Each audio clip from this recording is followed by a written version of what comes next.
So 1,500 tons a day of supplies as long as they're there. Yeah, well, but that should be enough for 2 divisions, sure, yeah. But that's not what they're going to get. Okay, well, what are they going to get? A week's provisions and no resupply. Well, that's going to suck. Yeah, okay, fine. Assuming it takes more than a week, it's going to suck. Yeah. Okay, well, keep me posted, yeah? Okay, bye. January 7th, 1944. Usually in these beginnings, these hooks, I talk about some change to the war in general, some new invasion or strategy or something like that. But today, it's very much an individual. For this week, one nation's ace of aces is shot down and is out of the war.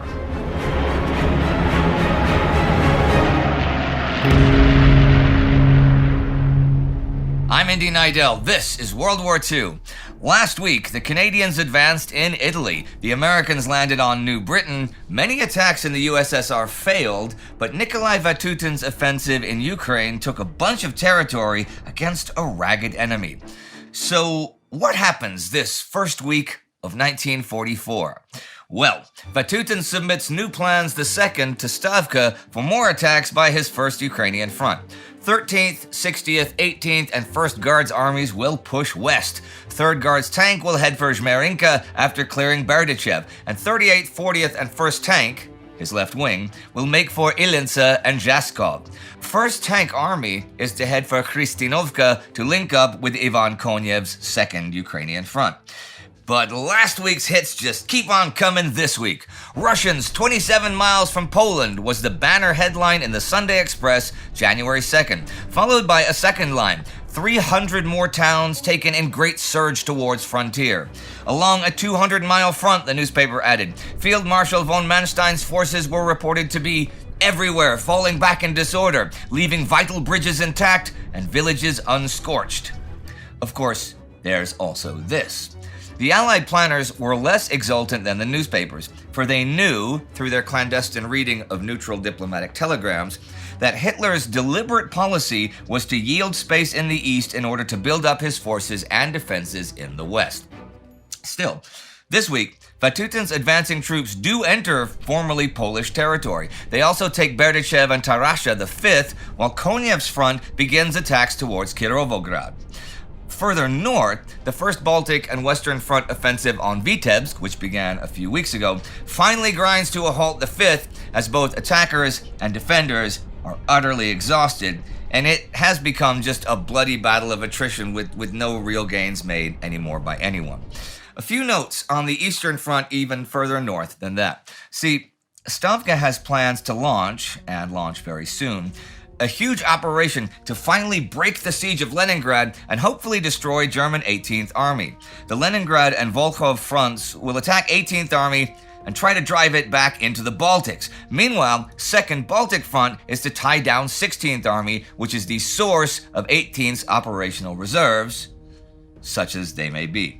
Once that's done, all 3 fronts will fight towards Narva and Pskov, destroy 16th Army, and liberate the whole region. But there's suddenly big changes to this plan, since the Germans are not cooperating. Already last week, Army Group North Commander Georg von Kuchler began withdrawing his forces from the naval salient, which had been 2nd Baltic's first objective. This withdrawal is finished by the middle of this week, and it has surprised the Soviets, so they very hastily order a pursuit operation. The fighting is only sporadic though, so by the 6th, the Axis defense line extends from Idritsa to Novosokolniki and then north to Lake Ilmen. This is a bunch stronger than the defense line was just last week, so the Red Army's job in the area just got tougher. But that operation is in the future. There is another operation beginning this week. Operation Michaelmas, part of the larger Operation Dexterity. On the 2nd, Task Force 38 lands 2,400 men of the 126th Infantry Regiment of the U.S. 32nd Division at Sidor on New Guinea. They quickly take the harbor and airfield. The success of the landing brought an even greater disaster for the Japanese than the loss of a single garrison. 20,000 Japanese troops and civilians who had earlier retreated from Leh and Salamaua were now forced to begin a 200-mile inland retreat through the jungle to Madang. Starving, dispirited, attacked by the Australian forces based on Finschhafen, 10,000 perished on the march. George Vesey's 7th Australian Division has been hacking its way through the valleys of the Finistères to reach the north coast and chasing those Japanese, often fighting hand to hand. The Australians have also been advancing from Finschhafen on the coast.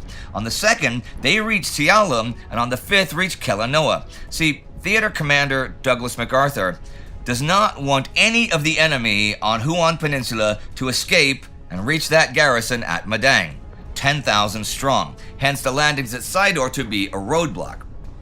Well, they've got several such coastal roadblocks by this point, but Shaggy Ridge in the interior, for which the fighting began last week, still remains in enemy hands.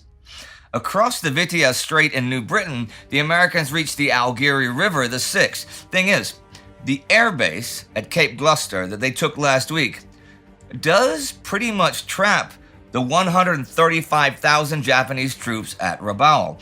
The mountains in New Britain's interior are jungle-covered and impassable, and getting out by sea is now not an option, with American fighters from Cape Gloucester dominating the approaching air and sea lanes to Rabaul.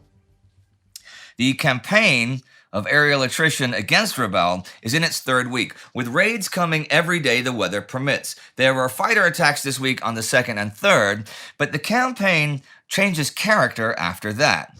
See, on the 3rd, Gregory Pappy Boynington's Corsair is shot down and he becomes a Japanese POW, taken from the water by a Japanese submarine. He flew with the Flying Tigers in Burma after leaving the Marines, but he left the Tigers and rejoined the Marines in September 1942. His nicknames, both Gramps and Pappy, stem from the fact that at 31, he's way older than most of the other pilots. Boynington and his Black Sheep Squadron have been racking up the kills, and on those fighter sweeps, the 2nd and 3rd, he himself is trying to get his 26th and 27th kills. 26 would tie, and 27 would top Eddie Rickenbacker's total from World War I and make Boynington the all-time U.S. ace of aces. On the 3rd, Boynington does indeed tie Rickenbacker, but is then himself shot down. Boynington's loss marked a change in the tempo of the air war over Rabaul. For 3 weeks, the primary focus had been on fighter duels. It was a period emphasizing the ace race, where individual performance by fighter pilots was tracked as if they were athletes in a sport competition. Boynington isn't the only one other than Rickenbacker with 26, by the way. Joe Foss had the same around Guadalcanal in 1942 and was this war's sole American ace of aces until just now. Lardas brings up an interesting point in that source I just quoted. He says that the fame and the glory of the aces has led some people to exaggerate and even falsify their claims. There are, of course, reasons to overclaim. I mean, with 100 planes flying around shooting at each other, damaging and destroying an enemy can often seem the same. And Allied pilots assume that if a Japanese plane starts smoking, then it's going to crash. But they use low-octane fuel, and that can smoke heavily even when an engine is undamaged. Lardas says, however, that Robert Hansen, for one, almost certainly has lied about his kills. Many of his claims occurred when he had shaken off his wingman and was alone, and sometimes exceeded the total number of actual Japanese losses of the day. I do not know this for a fact, though. Also, Japanese pilots exaggerate their kills far, far more than the Allied ones, though the Japanese count squadron scores and not individual scores. There is one more fighter sweep on the 5th, and then the 6th, the first Piva airstrip on Bougainville is operational. This means that Allied light and medium bombers can now also reach Rabaul, which means another 250 planes to carpet bomb Rabaul's airfields. The first mission out of Piva Uncle is flown the 7th by SBDs escorted by Hellcats. They unsuccessfully attack the radar station at Cape St. George, but the stage is set. Rabaul is in trouble. Now, the Allies landed on Bougainville a couple months ago after leapfrogging several other of the Solomon Islands. there's a conference in San Francisco this week on the 3rd, at which U.S. Naval Chief Ernest King gives the green light to sink PAC's plan to leapfrog the Eastern Marshall Islands. King also wants Chester Nimitz to press on to the Mariana Islands. This, in turn, meant the Joint Chiefs need to obtain bases within superfortress bombing range of Tokyo and to cut off the air and sea supply routes to the Carolines. It rendered unnecessary the capture of Truk, which had long been boasted of as the Imperial Navy's Gibraltar of the Pacific. Also, Bull Halsey gets the go-ahead to bypass Cavieng in New Ireland, which is heavily defended, and to finish the campaign to neutralize Rabaul by taking the Green Islands north of Bougainville.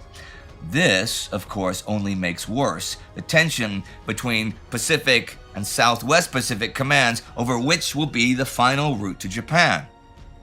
Douglas MacArthur thinks that giving the go-ahead to bypass Cavieng and neutralize Truk means he's being downgraded in importance. See, he has not planned to just neutralize Rabaul. He's wanted to take it to use as a naval base to hit the Philippines. He again voices his criticism of what he sees as a Navy cabal to take control of the war in the Pacific. We saw last week that it was the British Chiefs of Staff who have effectively taken control of the war in the Mediterranean. I mentioned that an amphibious landing operation, which had been cancelled, is now back on and to take place at Anzio, southwest of Rome. It was 5th Army Commander Mark Clark that called it off, and it was British Prime Minister Winston Churchill who got it going again by getting the landing craft it required to remain an extra month in the Mediterranean. Clark has had questions, of course, like, is there enough shipping to supply a beachhead after the landings? And if he takes troops from his lines to make the landings, will his weakened front lines, that are about 110 kilometers from where the landings are to be able to offer support?